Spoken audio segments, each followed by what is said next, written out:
The following is a Knightfall Media production. For more information, check out knightfallmedia.io.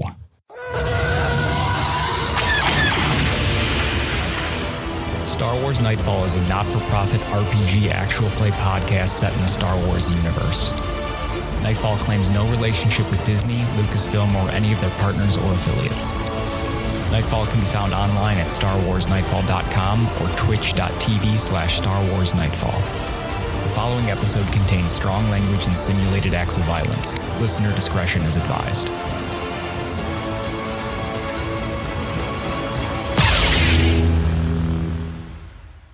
May the Force be with you. Hello and welcome to Star Wars Knightfall. We have a very special short episode where we're going to introduce the cast to you a little bit before we actually start the show. And with that, let's get right into it. I'm Zakk. I'm the game master or galaxy master of this podcast. I am a former professional comic letterer and I am an award-winning filmmaker. This is my second podcast. I'm also the host of a Dungeons and Dragons podcast called #Twisted. Fucking nerd. Award-winning filmmaker? I was the director of photography on a film called The Drive Home, which won Best Suspense Thriller in the Detroit 48-Hour Film Festival. Holy shit. It's good. It's good. Fuck you. Remember how I keep telling you I've lived 1,000 lives? Yeah. There's another one. 34. Hi, I'm BFM. I'm going to be playing Nellos Cath, the ornery, trigger-happy, don't call him Southern, Twi'lek soldier, hell-bent on finding the real reason the declaration of a new order happened. Because old Nellos Cath ain't the smartest Twi'lek around, but he knows a thing or two. Hi, I'm Rich. I am playing clone CT-3759, aka Photon. He is quick to hack a computer, but even quicker to blow something up. He's looking to protect his Padawan. Hi, I'm Paden Castle, and I'm going to be playing Susie, a Keldor Padawan to Minetto, and Susie was sent to Dorn Academy to become a Baron Dusage, but was soon taken by Jedi after. Susie may be young, but his calm and wise determination should help guide the group to success. My earliest memory of Star Wars is my mother taking me to see Star Wars Episode 4 Special Edition in the theater, and seeing that it's been all downhill, maybe uphill. It's all a matter of perspective, I guess. Just from there, it's been part of me.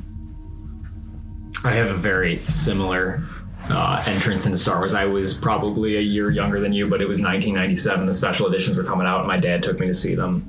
And then they all came out in like really quick succession. Like I remember Return of the Jedi came out before I'd even gotten to see Empire Strikes Back. But I went and saw all of them with my dad, and it was like the first movie I'd ever seen in theaters. And I vividly remember for A New Hope, I had my ears plugged the entire time and finally unplugged them at like the trench run of the Death Star. At arguably the loudest part of the movie. Part of the movie was finally like, I can do this. And it was so weird because as soon as those three came out, like it was almost overnight. Episode 1 comes out. Yeah, it was like less than 2 years later. Yeah.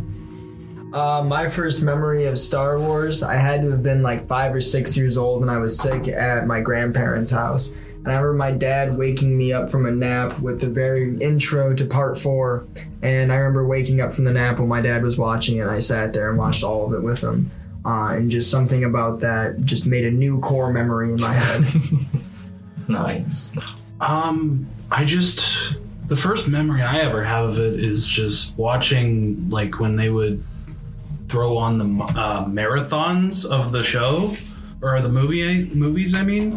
And I remember watching the first, like, 3, like, the original trilogy, and falling in love with that just because of there's always been something about an underdog story that I've really loved, and I think Star Wars, especially that original trilogy, is the ultimate underdog story. It's all these people who have been disenfranchised by the Empire coming together to fight against it. I do remember loving that a lot about like the Rebel Alliance. Is there's all these different cultures coming together to work together. Yeah, exactly. It's really cool to see, especially like even the remnants of the Jedi coming together. Who is your favorite expanded universe character? Bane. Darth Bane. Bar none. Is Darth Bane 100%. still canon? I don't give a fuck. He's canon to me. He's still canon to me, damn it! Canon in my heart, okay? I don't know what's canon anymore, man. Yeah. If technically, I believe Darth Bane is canon. I don't know if his trilogy of books is canon. I think. Oh, he has to be canon because he's in. He's in Rebels, isn't he? He's either in Rebels or like the end of Clone Wars. He's actually in it? They find like a holocron of him speaking or something. Yeah. So the trilogy of books is ambiguously canon. Yeah. I think that was the argument. It was like, well, he shows up in this holocron, so his books are probably still canon. It's too good of a story to not make canon, really. Like really. I've got two. Well, I guess. Yeah, we're saying, what are we defining as expanded universe? So, like, does Clone Wars count as expanded universe? Yeah, and Rebels. The 9 movies. Like, if you got a bunch of screen time in one of the 9 movies, you're not. Character. Yeah, you're a main character. You're a Lucas canon character. Yeah. Like anything outside of the main. So, like, I would consider Boba Fett an expanded universe character. No. Well, he's talking in the holidays. Yes, he is. What did he do in the movie? He was still in the movies, though. Barely in the movies. So.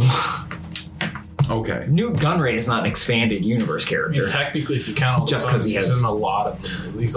Actually, it's Django. Boba's not even really real. He's just Django 2 Electric Boogaloo. That is true. Django 2 is Reckoning. The This Django time name. it's personal. We just got a new skin. Yeah. So for me, I mean, it's either I want to my old favorite would have been Revan. I loved Revan, and I went super hard into the Revan stuff in that campaign we did a couple of years ago. But of like the current, I would have to say it's either Plagueis from the book that came out right before Disney bought everything, or Thrawn. Thrawn is good. Thrawn's a good choice. You can't beat Thrawn. Really good. Plagueis is my number 2. I love that book for so many reasons. Honestly, though, I feel like Plagueis and Sidious are the culmination of what Bane started. They absolutely are. It's really basic, but I'd have to say Cad Bane. Cad Bane's a good character. Cad like Bane Cad Bane. is like the perfect embodiment of a Western character in Star Wars. I love that about Mandalorian and to some extent Boba Fett is that it is a Western. Well, Cad Bane was designed with the Man with No Name from the Fistful of Dollars trilogy in mind. Oh, was he really? That's right. Yeah. I had no idea. That's Yeah. really cool. Yeah, he was based off of the Man with No Name. No, it wasn't the Man with No Name. It was can't remember which character it was. Baden might know. I don't know, but we're gonna find out afterwards.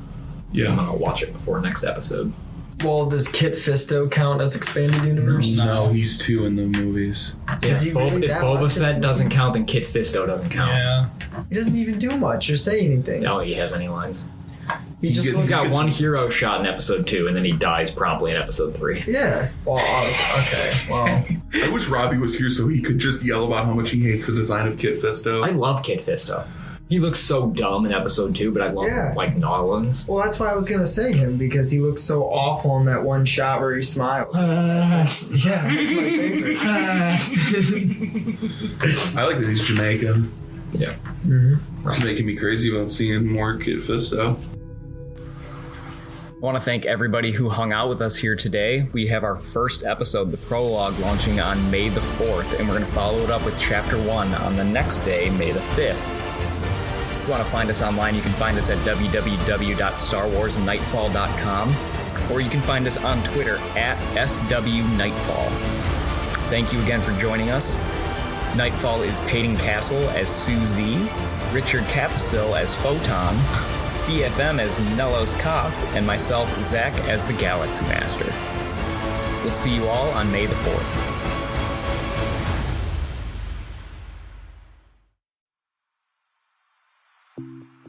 When I'm in need of clean energy and laser focus, I take a moment to meditate, reaching out to ghost energy. Have no fear. I'm here to provide you the focus and energy you seek. Take this can of Strabango Margarita Ghost Energy and fulfill your destiny.